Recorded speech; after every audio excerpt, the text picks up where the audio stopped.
Hello everyone, welcome to channel learn with ease. आज का topic है हमारा फाइनेंशियल स्टेटमेंट्स विद एडजस्टमेंट्स का, जिसमें हम सॉल्व करेंगे क्वेश्चन नंबर 3 को। और इस क्वेश्चन में आप सीखने वाले हो प्रोविजन फॉर डाउटफुल डेट्स की एडजस्टमेंट हम फाइनेंशियल स्टेटमेंट में कैसे करते हैं, उसकी ट्रीटमेंट कैसे होती है। तो ये है क्वेश्चन आपका चैप्टर नंबर 22 डीके गोयल की बुक से। टॉपिक इंपॉर्टेंट है, इसलिए वीडियो के एंड तक बने रहना, क्योंकि मैं इसको समझाने वाली हूँ बहुत ही इंटरेस्टिंग वे में। तो अब आपके पास है मोहन की बुक्स का ट्रायल बैलेंस, जिसको लेकर के आपको बनाना है trading and profit and loss account और बैलेंस शीट।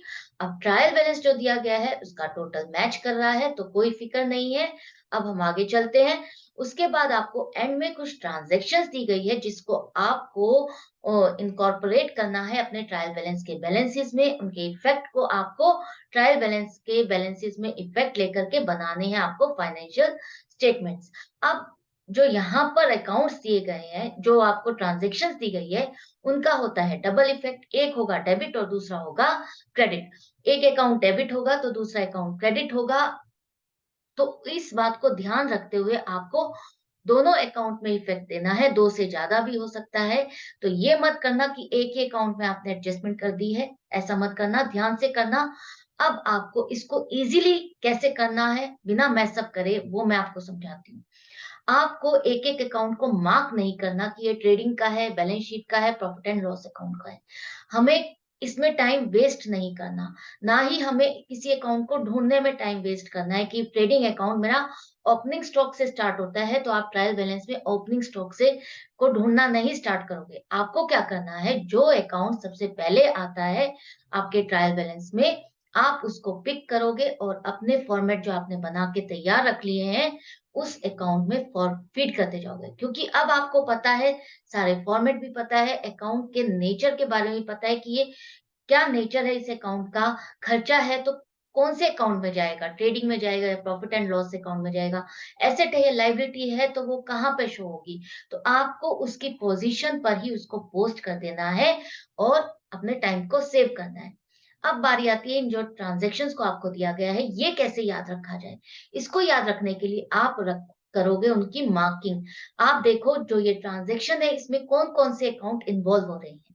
जैसे कि प्राइवेट परचेज ड्राइंग्स है, तो आपका ड्राइंग्स में आपको एडजस्टमेंट करनी है, इसलिए इसको आप मार्क कर लोगे। उसके बाद आपको डेप्रिशिएट करना है लैंड एंड बिल्डिंग और मोटर व्हीकल पर, तो लैंड एंड बिल्डिंग और मोटर व्हीकल को आप मार्क कर लोगे। इससे क्या होगा, आपको पता है कि इसमें मुझे एडजस्टमेंट करनी है, तो आप इन अकाउंट्स को के बैल की अमाउंट को आप इनर कॉलम में लिखोगे कि हाँ, मुझे इसमें एडजस्टमेंट करनी है। इससे आपके क्वेश्चन में कटिंग नहीं होगी, कोई मैसअप नहीं होगा।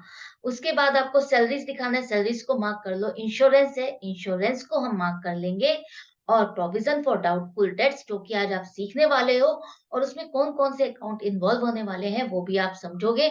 तो मैंने किया है provision for bad debts, debtors, और बैड डेट्स भी इन्वॉल्व होता है, किस तरह से आज सीखना आप। उसके बाद है आपके पास क्लोजिंग स्टॉक, तो क्लोजिंग स्टॉक को आप दिमाग में रखोगे कि आपको उसको ट्रेडिंग में भी दिखाना है और बैलेंस शीट में भी दिखाना है। अब हम शुरू करते हैं अपने क्वेश्चन को। हमने फॉर्मेट तैयार किए हुए हैं।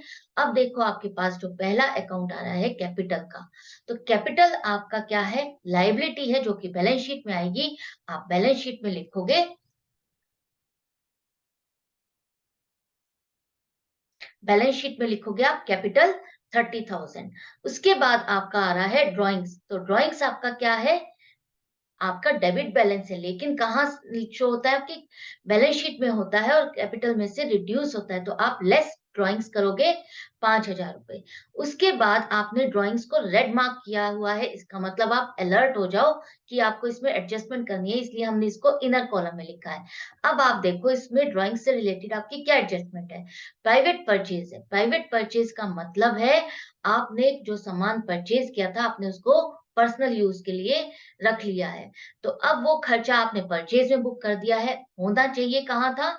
वो आपका ड्राइंग्स में होना चाहिए था। तो ये आपकी कौन-सी मिस्टेक है? ये एरर ऑफ प्रिंसिपल है, जो आपने ट्रायल बैलेंस में आपने रीड किया था, जो मिस्टेक्स आपके ट्रायल बैलेंस को तो इफेक्ट नहीं करती, लेकिन आपके फाइनेंशियल स्टेटमेंट्स को इफेक्ट करेंगे, क्योंकि वो आपको right amount cost of goods sold की नहीं प्रेजेंट करेगा। आपने जो परचेज का खर्चा 4,000 रुपए से बढ़ा दिया है, आप उसको ट्रांसफर करोगे ड्राइंग्स अकाउंट में, तो ड्राइंग्स अकाउंट आपका डेबिट हो जाएगा और परचेज अकाउंट आपका क्रेडिट होगा। तो यहाँ पर आपका ड्राइंग्स अकाउंट आप करोगे परचेज के लिए 4,000 रुपए से ऐड कर दोगे, तो टोटल ड्राइंग्स अब आपकी कितनी हो गई? 9,000 रुपए की। अभी आपने क्या किया है, ड्राइंग्स के लिए इफेक्ट लिया है, लेकिन अभी आपको जो परचेज अकाउंट आपका क्रेडिट हुआ है उसका इफेक्ट भी लेना है, और उसका इफेक्ट लेने के लिए आपको क्या करना होगा, अपने ट्रेडिंग अकाउंट में आना होगा और वहां लिखोगे लेस ड्राइंग्स 4,000, इनर कॉलम में लिखोगे। क्यों? क्योंकि आपको कहां से ये लेस करना है, आपको अपनी परचेज में से लेस करना है। अब परचेज लिखने के लिए हमको परचेज ढूँढने नहीं जाना। जैसे सीक्वेंस में आता जाएगा, हमें पता है ये हमने क्यों लिखा है, हम इसके ऊपर उसको लिख देंगे। उसके बाद है आपका डेटर्स। डेटर्स आपका आता है बैलेंस शीट में, और ये करंट एसेट है, इसलिए आप करंट एसेट में 20,000 लिखोगे। अब डेटर्स को मैंने रेड मार्क किया हुआ है, आपने मार्क किया हुआ है, तो अब इसके बारे में क्या एडजस्टमेंट है, वो देखो। आपको करना है provision for doubtful debts 5% on debtors. अब वो कह रहा है एक प्रोविजन बनाओ डाउटफुल डेट्स का 5% का। इसको स्टार्ट करने से पहले मैं आपको एक छोटी सी बात बताती हूँ। आप जब बिजनेस शुरू करते हो, आप कुछ कैश में सेल करते हो और कुछ क्रेडिट में सेल करते हो, उधार में देते हो लोगों को सामान। आपको ये रिस्क लेना पड़ता है, क्योंकि आपको अपना बिजनेस प्रमोट करना है। जब आप ये रिस्क लेते हो और आपने उधार में सामान भी बेच दिया और एंड में देखते हो कि मेरे इतने उधार में सेल हो गई है और इतने अमाउंट मुझे लेनी है, लेकिन आपको श्योरिटी नहीं होती कि आपको इतना पैसा वापस आ जाएगा, इतने लोगों से पैसा वापस मिल जाएगा। तो वो श्योरिटी ना होने के लिए और उस झटके से बचने के लिए, जो आपको झटका लग सकता है, नुकसान हो सकता है कि आपको पैसे ना मिले, आपने जो उधार में सेल दी की है, वो आपकी वेस्ट हो जाएगी। तो उस झटके से बचने के लिए हम क्या करते हैं, प्रोविज़न बनाते हैं, प्रोविज़न फॉर डाउटफुल डेट्स, कि हाँ, मुझे लग रहा है कि मेरा 5% के जो अमाउंट है, ये मुझे नहीं मिलने वाली। तो उस झटके से बचने के लिए हमने प्रोविज़न बनाया। अब 5% डेटर्स का बनाना है, तो इसका मतलब है 1,000 रुपए। तो आप अपने आप से अपनी 1,000 रुपए की इनकम को कम कर रहे हो। अपनी जो डेटर्स है उसको 1,000 रुपए से कम कर रहे हो। तो आप क्या करोगे, provision for doubtful debts account आपका डेबिट हो जाएगा 1,000 रुपए से। आपने इस अमाउंट को किसमें ट्रांसफर कर दिया, शॉकर्स पे ट्रांसफर कर दिया। ये एक तरह से आपका क्या है, झटका शॉकर है, जो आपको बचाएगा आपके नुकसान को लगने के शौक से। तो आपको इसको क्या करना है, डेबिट करना है, और डेटर्स को आप रिड्यूस कर रहे हो 1,000 रुपए से, इसलिए आप क्रेडिट करोगे। अब डेटर्स आपका क्रेडिट हो रहा है, डेटर्स का बैलेंस आपका डेबिट होता है। अब डेबिट और ये क्रेडिट, इसका क्या मतलब है, आपको इसको लेस करना है। Less provision for doubtful debts 1,000 रुपए। अब यहाँ पर 20,000 में से 1,000 रुपए आपने माइनस किए, तो आउटर कॉलम पे आ जाएगा 19,000 रुपए। अभी आपने डेटर्स वाली अमाउंट की है एडजस्टमेंट। अब ये जो प्रोविजन फॉर डाउटफुल डेट्स है, ये कहाँ जाएगा, ये आएगा आपका ट्रेडिंग अकाउंट में। ट्रेडिंग नहीं, प्रॉफिट एंड लॉस अकाउंट में आएगा। प्रॉफिट एंड लॉस अकाउंट में कहाँ शो करोगे आप, यहाँ नीचे। अब इसकी भी एक कहानी है, उसको समझो। आपने पिछले साल भी ऐसे ही सोचा था कि हाँ, मुझे मैंने जो उधार में सेल की है, वो तो उसमें से मुझे 700 रुपए की अमाउंट मुझे लग रहा है मुझे नहीं मिलेगी, और आपने वो 700 रुपए का प्रोविजन बनाया हुआ है। अब 700 रुपए में से आपको लगा झटका 500 रुपए का। बेड डेट्स कितने हो गए, 500 रुपए के। तो वो शोकर ने आपको बचा लिया 700 रुपए का, जो आप अपने आप से पहले से ही अपने माइंड को प्रिपेयर कर चुके थे कि हाँ, मुझे इतने पैसे नहीं मिलने वाले। आपका झटका कितना लगा, 500 रुपए का। तो नुकसान हो गया वो 500 रुपए का, और आपने बनाया हुआ था प्रोविजन 700 रुपए का, तो 200 रुपए का यहाँ आपको फायदा हो गया। अब आपको बनाना था नया प्रोविजन 1,000 रुपए का। 1,000 रुपए तक का बैलेंस आपको बनाना है इस प्रोविजन का। अब आपके पास यहाँ पर 200 रुपए का बैलेंस बचा हुआ है, तो इसका मतलब आपको 800 रुपए का और प्रोविजन बनाना है। वो 800 रुपए जो है, अब आप नया नुकसान सहने वाले हो। तो क्या एंट्री हो जाएगी एक तरह से, जो आपको ट्रीटमेंट यहाँ पर दिखानी है, शो करने के लिए आपको ऐसे करना होगा, bad debts ₹500, add new provision, जो आप नया प्रोविजन कर रहे हो ₹1000 का, अब उसमें से आप पुराना वाला जो प्रोविजन है, जो आपने पुराना एजम्पशन की थी कि हाँ ₹700 का मुझे नुकसान होने वाला है, उसको आप रिड्यूस कर दोगे और नया आप जो नुकसान आपको होने वाला है वो है ₹800। तो ये ₹800 आ जाएगा आपके प्रॉफिट एंड लॉस अकाउंट में। यहाँ add new provision for bad debts लिखोगे ₹1000। क्यों? क्योंकि हमें अभी इसमें बेड डेट्स ऐड करने हैं और लेस करने हैं old provision for doubtful debts. I hope ये आपको समझ में आ गई होगी ये सारी कहानी। जब आप इसको कहानी की तरह समझोगे, इंटरेस्टिंग वे में बना लोगे, तो आपको ये कॉन्सेप्ट याद रहेगा, इसका पर्पस याद रहेगा कि हाँ, मैंने ये क्यों बनाया, क्यों बनाते हैं इसको और मुझे इसकी फिर ट्रीटमेंट क्या कैसे करनी है। आई होप इसको ये आपको समझ में आ गया होगा। हमारे पास ₹200 पुराने प्रोविजन के बचे हुए थे और ₹1000 तक का मेंटेन करना है। तो जब ₹200 बचा हुआ है और ₹1000 तक का बनाना है, तो ₹800 और आपको लगाने हैं प्रोविजन में। तो वो ₹800 आप कहाँ लिखोगे? वो ₹800 का आपको एक तरह से नुकसान हो रहा है। आप पहले से ही एज्यूम करके चल रहे हो कि ये आपको बेड डेट्स हो गए हैं। तो ये आप खर्चा पहले ही बुक कर लोगे ₹800 अपने प्रॉफिट एंड लॉस अकाउंट में। नेक्स्ट आता है अब आपका क्रेडिटर्स। तो क्रेडिटर से आपके बैलेंस शीट में आ जाएगा, करंट लायबिलिटीज है, क्रेडिटर्स लिखो, अमाउंट आएगी ₹10,000। इसके बाद बैंक लोन, ये भी आपकी लायबिलिटी है, लायबिलिटी में लिखो, अमाउंट आ जाएगी ₹9,500। इंटरेस्ट ऑन लोन, जो आपका बैंक लोन है उस पर इंटरेस्ट दे रहे हो, तो वो आपका खर्चा है, खर्चा आ जाएगा आपका प्रॉफिट एंड लॉस अकाउंट में टू इंटरेस्ट ऑन लोन। यहाँ पर स्पेस छोड़ के लिखोगे, आपको जब पता चल जाएगा, प्रैक्टिस करते रहोगे, तो आपको पता चल जाएगा कि कहाँ कितनी कैसे स्पेस छोड़नी है। यहाँ हमने स्पेस क्यों छोड़ी है? क्योंकि अभी आपको बेड डेट्स लिखना है, ओल्ड प्रोविजन को लेस करना है, उसके बाद बैलेंस को बाहर लेके जाना है। तो हम उसके लिए प्रोविजन छोड़ रहे हैं, स्पेस छोड़ रहे हैं। इंटरेस्ट ऑन लोन आपका आ जाएगा ₹300। इसके बाद कैश आपकी एसेट है जिसे आप बैलेंस शीट में शो करोगे। एसेट्स में अमाउंट आ जाएगी ₹2000। प्रोविजन फॉर बेड डेट्स, ये जो आपका प्रोविजन ट्रायल बैलेंस में दिया गया है, वो है आपका पुराना वाला, पिछले साल का प्रोविजन है ₹700 का। अब जो आप नया बनाने वाले हो, ये आपको नेक्स्ट ईयर आपकी बैलेंस शीट के लिए आपको ट्रायल बैलेंस में मिलेगा। आपके दिमाग में यही डाउट आ रहा होगा ना कि यहाँ पर तो अलग-अलग शो किया है, हम माइनस क्यों कर रहे हैं? जब आप इनको ओपनिंग बैलेंसेस लेके जाओगे नेक्स्ट ईयर, तब इसका अलग अकाउंट खुलेगा और इसका अलग अकाउंट खुलेगा। तब आपको ये आपको ओपनिंग बैलेंस मिलेगा जो आपके क्लोजिंग बैलेंस में जाएगा। तो यहाँ पर आपको क्या करना है, ये ₹700 जो प्रोविजन आ रहा है, इसको आपको क्या करना है, ट्रेडिंग अकाउंट में लेस करना है। Less old provision for bad debts ₹700। I hope अब आप जब भी देखोगे आपको ये स्टोरी याद आ जाएगी कि ये इसका क्या नाम है, झटका, और इसका क्या नाम है, शॉकर। तो आपको शॉकर बनाना है अपने इस झटके से बचने के लिए, तो आपको क्या बनाना है, प्रोविजन फॉर डाउटफुल डेट्स, और पुरानी जो एजम्पशन थी उससे उसको एडजस्ट कर देना है। नेक्स्ट है आपका स्टॉक, ओपनिंग स्टॉक आ गया है, तो उसको आप कहाँ लिखोगे, सबसे ऊपर ट्रेडिंग अकाउंट में ₹6800। उसके बाद आपके पास आ रहा है मोटर व्हीकल, रेड मार्क्ड है, इसका मतलब आपको क्या करना है, एडजस्टमेंट करनी है, इसकी इनर कॉलम में लिखोगे। और मोटर व्हीकल पे क्या एडजस्टमेंट करनी है, आपको लगाना है डेप्रिसिएशन 20%। तो 20% डेप्रिसिएशन लगेगा मोटर व्हीकल पर ₹2000। अब डेप्रिसिएशन क्या है, डेप्रिसिएशन एक तरह से आपकी एसेट की वैल्यू को कम करना।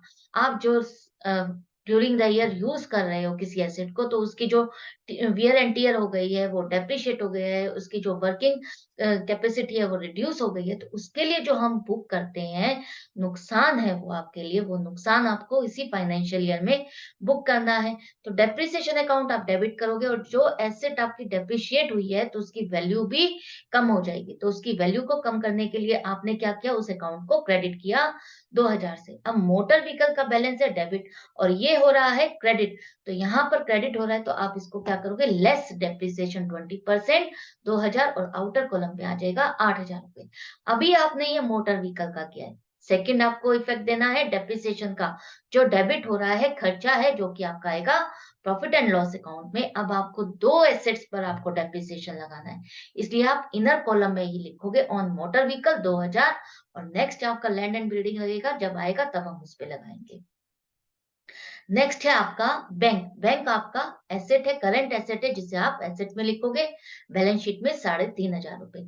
Land and building red marked है, बैलेंस शीट में आएगा, एसेट्स में लिखोगे 12,000 रुपए, और इस पर आपको लगाना है डेप्रिसिएशन 2.5% के हिसाब से। तो इसका 2.5% हो जाएगा आपका 300 रुपए, और 300 रुपए का डेप्रिसिएशन लगाओगे, डेप्रिसिएशन अकाउंट डेबिट करोगे to land and building account, credit हो जाएगा 300 रुपए से।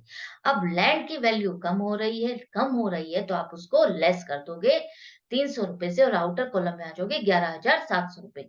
अब ये जो डेप्रिसिएशन है, इसको आप लेके जाओगे अपने प्रॉफिट एंड लॉस अकाउंट में, यहाँ पर लिखोगे ऑन लैंड एंड बिल्डिंग 300 रुपए, अब ऐड करके इसको आउटर कॉलम में ले जाओगे 2300 रुपए।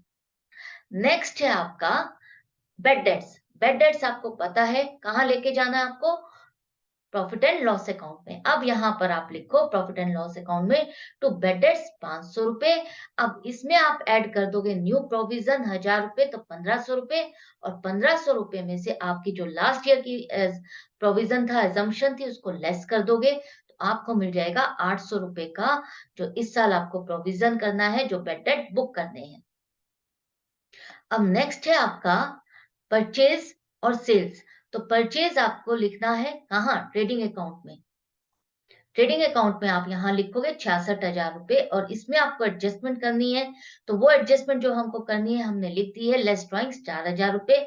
इसके बाद आपको है लिखना सेल्स। तो सेल्स आपकी इनकम है ट्रेडिंग अकाउंट में, सबसे ऊपर इनर कॉलम में लिखोगे।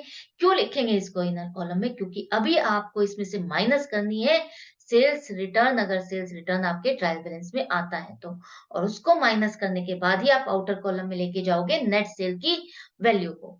अब आता है आपका रिटर्न्स। रिटर्न्स का मतलब ये परचेज रिटर्न और सेल्स रिटर्न, क्योंकि आपको डेबिट और क्रेडिट दोनों ही बैलेंस दिए हैं। अब आपको पता होना चाहिए जो डेबिट बैलेंस है रिटर्न्स का, वो कौन सा होगा। डेबिट बैलेंस अगर रिटर्न्स में है तो वो है आपकी सेल्स रिटर्न। सेल्स रिटर्न का डेबिट बैलेंस है, लेकिन हम कहाँ लिखेंगे इसको, ट्रेडिंग अकाउंट में क्रेडिट साइड में लेस करोगे सेल्स रिटर्न, सेल्स में से 8,000, और आउटर कॉलम में आ जाएगा 1,02,000 रुपए। ये है आपकी नेट सेल्स। उस इसी तरह से आपकी रिटर्न्स का बैलेंस है आपका क्रेडिट बैलेंस 1500 रुपए, और ये है आपकी परचेज रिटर्न, जिसे आप लेस करोगे परचेज में से। तो पहले आपकी 66,000 में से 4,000 आपने माइनस किया ड्राइंग्स वाला, तो 62,000 की आपकी एक्चुअल परचेज है। अब इसमें से आप परचेज रिटर्न को माइनस करोगे, नेट परचेजेस आपकी बाहर आ जाएगी आउटर कॉलम में 60,500 रुपए। इसके बाद कैरियज आउटवर्ड्स। कैरियज आउटवर्ड्स का मतलब है जो आप कैरियज फ्रेट अपने कस्टमर्स के लिए पे करते हो सेल पर, तब वो आती है आपकी प्रॉफिट एंड लॉस अकाउंट में। क्यों, क्योंकि ये है आपका सेलिंग एंड डिस्ट्रीब्यूशन से रिलेटेड बिजनेस का इनडायरेक्ट एक्सपेंस है, ऑपरेटिंग एक्सपेंस है, जिसे आप शो करोगे प्रॉफिट एंड लॉस अकाउंट में 2,500 रुपए। अब कैरियज इनवर्ड्स आपका है परचेज से रिलेटेड, जब आप परचेज करते हो और उस पर आपको फ्रेट पे करनी पड़ती है, तो वो है खर्चा आपका ट्रेडिंग अकाउंट में आएगा। जो भी खर्चा आपका परचेज से रिलेटेड है वो आपका ट्रेडिंग अकाउंट में आता है। तो ट्रेडिंग अकाउंट में लिखो आप 3,000 रुपए। उसके बाद सैलरीज रेड मार्क्ड है, अलर्ट हो जाओ। सैलरीज आपका आएगा प्रॉफिट एंड लॉस अकाउंट का खर्चा है 9,000 रुपए, इनर कॉलम में लिखोगे। अब देखो इसमें क्या एडजस्टमेंट करनी थी, आपको करनी है सैलरीज आउटस्टैंडिंग दिखानी है 200 रुपए की। अब आउटस्टैंडिंग का मतलब है कि आपने किसी की सर्विसेज तो ले ली है, लेकिन आपने उसको पेमेंट नहीं की है, आपको उसको सैलरी की पेमेंट करनी है।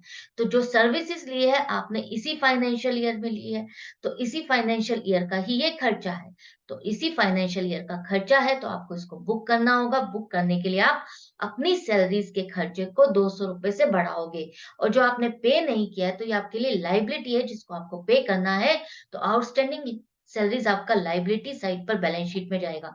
तो एंट्री हो जाएगी आपकी सैलरी अकाउंट डेबिट 200 रुपए टू आउटस्टैंडिंग सैलरीज अकाउंट 200 रुपए क्रेडिट हो जाएगा।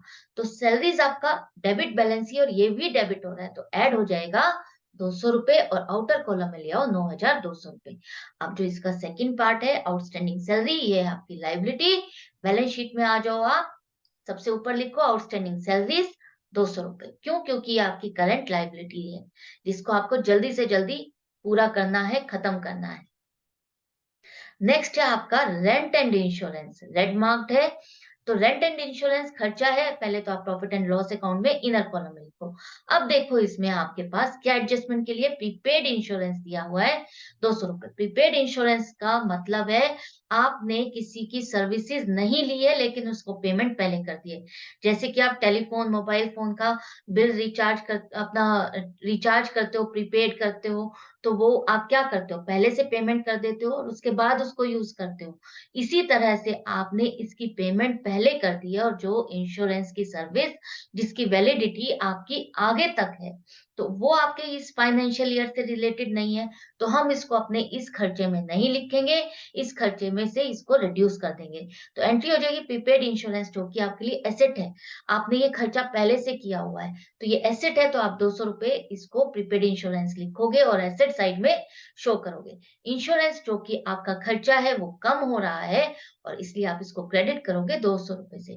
ये है आपका डेबिट बैलेंस और यहाँ ये क्रेडिट हो रहा है, तो इसलिए आप इसको क्या करोगे, लेस प्रीपेड इंश्योरेंस ₹200 और अमाउंट आ जाएगी बाहर ₹2800। अब यहाँ पर आपको जो प्रीपेड इंश्योरेंस है साथ के साथ लिखते जाना, मिस मत करना, ये मत सोचना कि मैं बाद में लिखूंगा, नहीं, साथ के साथ लिखोगे तो आपका मैसअप नहीं होगा, रॉन्ग नहीं होगा और कुछ कोई चीज छूटेगी नहीं। तो प्रीपेड इंश्योरेंस आपका एसेट्स में आएगा ₹200। इसके बाद आपका है आप एडवर्टाइजिंग, एडवर्टाइजिंग भी आपका प्रॉफिट एंड लॉस अकाउंट में आएगा। जितना भी खर्चा आपका सेल से रिलेटेड है, सेल को प्रमोट करने से रिलेटेड है, वो सारा खर्चा प्रॉफिट एंड लॉस अकाउंट में आएगा ₹3500। अब इसके बाद आपके पास आ रहा है डिस्काउंट और वो भी क्रेडिट में ₹500। अब क्रेडिट में डिस्काउंट कैसे हो सकता है? जब आप परचेज करते हो और परचेज करते हुए जब आपको अपने सेलर से कुछ डिस्काउंट मिलता है सामान खरीदते हुए, तो वो आपके लिए फायदा है। तब आप डिस्काउंट रिसीव करते हो, उसे आप शो करोगे अपने प्रॉफिट एंड लॉस अकाउंट में इनकम वाली साइड पर ₹500। ये परचेज से रिलेटेड है, लेकिन हम परचेज से रिलेटेड सिर्फ खर्चे को ट्रेडिंग अकाउंट में लेते हैं, इनकम को नहीं लेते। इनकम में सिर्फ सेल्स जाती है आपकी। तो ये डिस्काउंट आपका आएगा प्रॉफिट एंड लॉस अकाउंट में। उसके बाद है जनरल एक्सपेंसेस, पेज फिनिश हो गया तो नेक्स्ट पेज पर आ जाओ। तो जनरल एक्सपेंसेस आपका प्रॉफिट एंड लॉस अकाउंट में आएगा ₹3400। अब आपका आ रहा है बीआर और बीपी। बीआर और बीपी आपका बिल्स रिसीवेबल और बिल्स पेबल। तो बीआर आपका बिल्स रिसीवेबल एसेट है, जो कि करंट एसेट में आ जाएगा आपका ₹6000। बिल्स पेबल आपकी करंट लायबिलिटी है, लायबिलिटी में लिखोगे आप बीपी और ₹2000। इसके बाद है आपका रेंट रिसीव्ड। रेंट रिसीव्ड आपका है क्या, इनकम है, जिसे आप प्रॉफिट एंड लॉस अकाउंट में शो करोगे ₹300। अब आपने ये सारी फीडिंग कर ली है, लेकिन अभी भी एक चीज बच गई है जिसे कभी मत भूलना, एंड में इस पॉइंट को जरूर से एक बारी रीड कर लेना। तो स्टॉक है आपका क्लोजिंग स्टॉक है, जिसको आपको लिखना है ट्रेडिंग अकाउंट में। कहाँ? क्रेडिट साइड पर लिखोगे। क्यों लिखते हैं? ये मैं बहुत बार समझा चुकी हूँ। जब आप स्टॉक खरीदते हो, ज़रूरी नहीं कि आपने उसको सारा का सारा मैन्युफैक्चरिंग या प्रोडक्शन में यूज़ कर लिया है या वो सारा का सारा आपने सेल कर दिया है। उसमें से जो स्टॉक बच गया है, वो आपका एक तरह से एसेट है और जो बच गया है स्टॉक, उसको आप अपनी कॉस्ट में से रिड्यूस करोगे, तभी तो आपको पता चलेगा जो आप सामान बेच रहे हो, उसकी एक्चुअल कॉस्ट आपको क्या पड़ रही है। तो इसलिए जो स्टॉक हमारा बच गया है, हम उसको कहाँ लिखते हैं? सेल्स के साथ ट्रेडिंग अकाउंट में क्रेडिट साइड पर ₹7000 लिखते हैं। अब आपको इस क्लोजिंग स्टॉक को कहाँ लिखना है? बैलेंस शीट में भी, क्योंकि ये आपकी एसेट है जिसे आप नेक्स्ट ईयर यूज करोगे। तो 7000 आपका आ जाएगा करंट एसेट्स में। अब आपने सारा डाटा फीड कर लिया है अपने दोनों फॉर्मेट में, ट्रेडिंग और प्रॉफिट एंड लॉस अकाउंट और बैलेंस शीट में। अब बारी आ जाती है टोटल करने की। टोटल करके देखो, इनकम साइड का आपका टोटल आ रहा है 1,09,000 और एक्सपेंस साइड का टोटल आ रहा है ₹70,300। सबसे पहले आप ट्रेडिंग अकाउंट का टोटल करोगे, ये सारा इकट्ठा नहीं करोगे आप। ट्रेडिंग अकाउंट आपका यहाँ तक फिनिश हो जाता है, वहीं तक आप उसका टोटल करोगे। अब आपके पास जो डिफरेंस आ रहा है वो आपका प्रॉफिट है। प्रॉफिट ग्रॉस प्रॉफिट होता है ट्रेडिंग अकाउंट में और यहाँ आप इसको डेबिट साइड पे लिखोगे to gross profit transfer to profit and loss account. Amount आ जाएगी ₹38,700 एंड में यहाँ दोनों साइड पे टोटल आ जाएगा 1,09,000। क्यों? क्योंकि ये वाला टोटल आपका ज्यादा है और इसी टोटल को लाने के लिए ही तो हमने इस बैलेंस को यहाँ पर लिखा है।